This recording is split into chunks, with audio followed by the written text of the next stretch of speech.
घटना हुई आपके यहाँ पर चोरी की।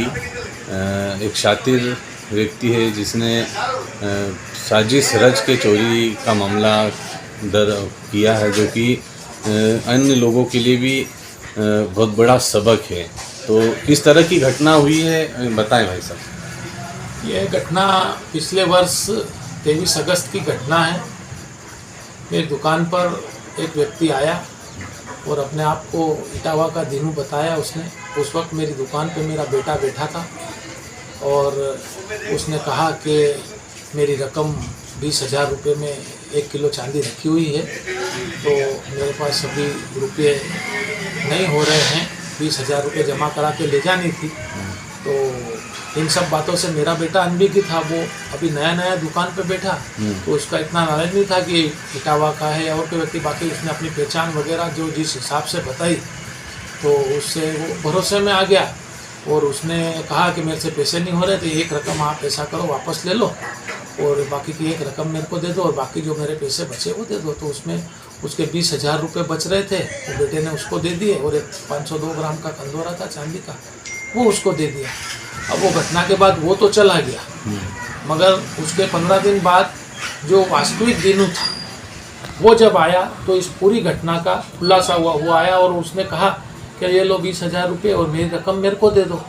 तो भाई उस वक्त दुकान पे मैं था, तो मेरा माँ को मैंने पूछा बेटे से कि पापा ये दीनू की रकम तो ले गया व्यक्ति और मैंने वो रकम बेच भी गया, तो उसका मैंने परचेस का बिल भी बनाया है और उसमें उसकी अंगूठी भी कराई है, वो अंगूठी कर गया, ये आदमी गलत बोल रहा है। जब बातचीत करी फिर 2-4 दिन चूँकि मामला ऐसा हो चुका था कि 20,000 रुपये में वो भी 1 किलो की चांदी, वो भी अपनी जगह सही था भाई, वास्तविक में वो ले नहीं गया था। इसका खुलासा तो अपने को अब लग रहा भाई, उस वक्त तो ऐसा लगा कि कहीं ये इसके रिश्तेदारों से या किसी को मालूम हो तो वो व्यक्ति ले गया।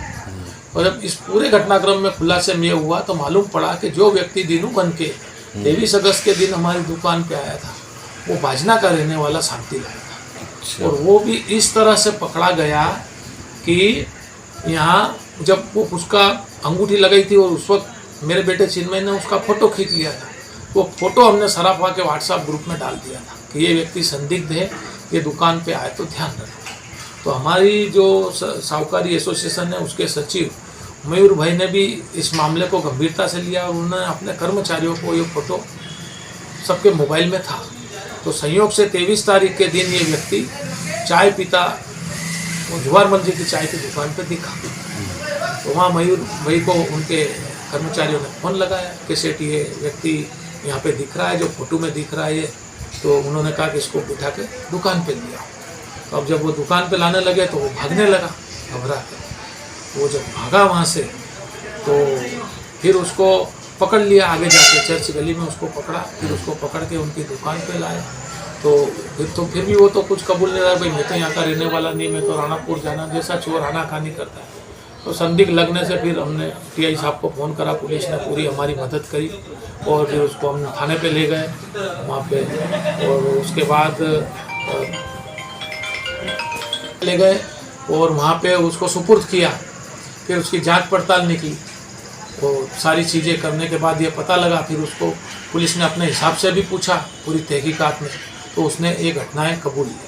मतलब 2-4 घंटे में तो वो पूरी तरह से टूट चुका था और उसने सारी चीज़ें कबूल ली। और उसने एक जगह का नहीं थान ला के 5 सराफा व्यवसायियों का ऐसा करना उल्लेखित करा। लगभग कितने का उसने इस तरह के मामले करे? मतलब ये थानला में देखें तो लगभग 8 से 10 लाख रुपए का सामान इस प्रकार से ये रेकी करके पूर्व में आके बाद में आके इस प्रकार की घटनाएं कर चुका है। अब ये और घटनाएं तो और बाद में सामने आएगी और इस घटना के बाद उसको पुलिस ने गिरफ्तार भी कर लिया, पुलिस ने रिमांड के लिए भी उसको कोर्ट में पेशी हो गई। मगर मेरे सभी व्यवसायी बंधुओं से ये मेरा इस पे अनुरोध भी है कि अपनी दुकान पे पूरी तरह से सतर्क रहें, ग्राहकों के मोबाइल नंबर, आधार नंबर जो वर्तमान समय में अपडेट करें ताकि सही पहचान से ऐसी घटना नहीं हो। नहीं तो इसमें क्या होता है कि व्यापारियों के झगड़े के कारण बनते हैं। भाई जिसकी रकम नहीं मिलेगी, मान लो खरीदी हुई, तो वो व्यक्ति तो ज़बरदस्ती में आप पे चढ़ाई करेगा दुकानदार पे और झगड़े की संभावना है। तो एक तो ग्राहक भी हमारा गया और झगड़ा हुआ, उसमें समय भी बर्बाद हुआ। तो इस प्रकार से और मेरे को तो सीधा सीधा मेरे को तो भाई जो था ईटा वाला उसको नई रकम देनी पड़ी। अच्छा, नई रकम दी। नहीं देनी पड़ी भाई, वो उसको मैं कैसे रोक सकता भाई, वो तो जीना था। और ये तो आज प्रूफ हो गया 1.25 साल बाद। भाई अपन समझ रहे थे कि या तो वो झूठ बोल रहा है या कोई मामला है क्या, तो इसमें कभी व्यापारी भी फाल्ट में आ जाए, कोई ग्राहक भी फाल्ट में आ जाए। तो ऐसी सब सचेतता से मेरा व्यापारियों से अनुरोध है कि वो पूरी सतर्कता से यह काम करें, क्योंकि चांदी सोना यूँ भी महंगा बहुत हो गया है। और ऐसे में ऐसे लोग जो शातिर तरीके से, मतलब ये सोच भी नहीं सकते, हम कल्पना भी नहीं कर सकते कि आदमी इस प्रकार से रेकी करके कोई घटना को अंजाम देगा।